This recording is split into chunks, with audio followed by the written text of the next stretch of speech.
యదాల నిజాలు వెలుగు తీసే కైజార్ మీ పృథ్వీ టుడే. అనకాపల్లి జిల్లా అనకాపల్లి శ్రీ శ్రీ శ్రీ భోగలింగేశ్వర స్వామి దేవస్థానంలో కార్తీక మాసం 4వ సోమవారం భక్తుల శివనామ స్మరణతో మారుబ్రోగింది. స్వామివారికి ప్రత్యేక పూజలు, అభిషేకాలు వేకువజాము నుండే అర్చకులు నిర్వహించారు. ఈ సందర్భంగా దేవస్థానం చైర్మన్ కాండ్రేగుల సత్యనారాయణ మాట్లాడుతూ, దేవస్థానం కమిటీగా మమ్మల్ని నియమించిన ఎమ్మెల్యే రామకృష్ణ, మాజీ ఎమ్మెల్యే గోవింద సత్యనారాయణ, మాజీ మంత్రి దాడి వీరభద్రరావు తదితరులకు మా కమిటీ తరపున ప్రత్యేక కృతజ్ఞతలు అన్నారు. మా కమిటీ దేవస్థాన అభివృద్ధికి కృషి చేస్తుందని తెలిపారు. ఈరోజు స్వామివారి భక్తులు బుద్ధ రమణాజీ నేతృత్వంలో ఓం నమ శివాయ పంచాక్షరి అర్ధ ఏకాహం జరుగుతున్నదని తెలియజేశారు.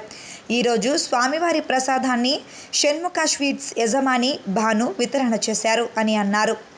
ఈ కార్యక్రమంలో శ్రీ సత్యనారాయణ దేవస్థానం చైర్మన్ బొడ్డెడ మురళి, దేవస్థాన ధర్మకర్తలు మద్దాల నారాయణరావు, పెంటకోట గణేష్, బురసాల మల్లా సూరిబాబు, రాపేటి నాగ సంతోష్, దూలం సత్యవతి తదితరులు పాల్గొన్నారు. శ్రీ భోగలింగేశ్వర దేవాలయం 1611లో అతి పురాతనమైనటువంటి స్వయంభూ దేవాలయం. ఈ దేవాలయం ఇంచుమించు రాష్ట్ర వ్యాప్తంగా ఏ ఒక్క టెంపుల్ కూడా ఈ రకమైన రూపంలో లేదు. ఇది రాజుల లాంటి కాలంలో 1600 అంటే ఇంచుమించు బ్రిటిష్ సామ్రాజ్యం వచ్చిన రోజున నెలకొల్పినటువంటి దేవాలయం. ఈ దేవాలయానికి ఇప్పుడు కూటమి నాయకత్వంలో వనతాల రామకృష్ణ గారు, వీరా గోవింద సత్యనారాయణ గారు, అదేవిధంగా భారతీయ జనతా పార్టీ జనసేన నాయకులు దాడి వీరభద్ర పెద్దలు కొంత నాగేశ్వర గారు వీరందరూ కలిపి మమ్మల్ని కమిటీగా ఇక్కడ ఏర్పాటు చేయడం జరిగింది.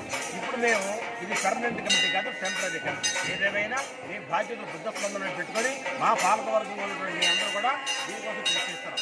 రేపు డిసెంబర్ 2వ తారీఖున హోలీ పాడ్యమి సందర్భంగా భారీ అన్న సమారాధన, భక్తులు, అనకాపల్లిలో వర్తకులు, రాజకీయ ప్రముఖులు అందరి సహకారంతో ఈ కార్యక్రమం మేము చేపడుతున్నాం. భక్తులందరికీ మా కోరిక ఏంటంటే ఆ రోజు కూడా మేమందరం ఇచ్చేసి ఇక్కడ స్వామివారి ప్రసాదాన్ని స్వీకరించవలసిన కోరుకుంటున్నాం.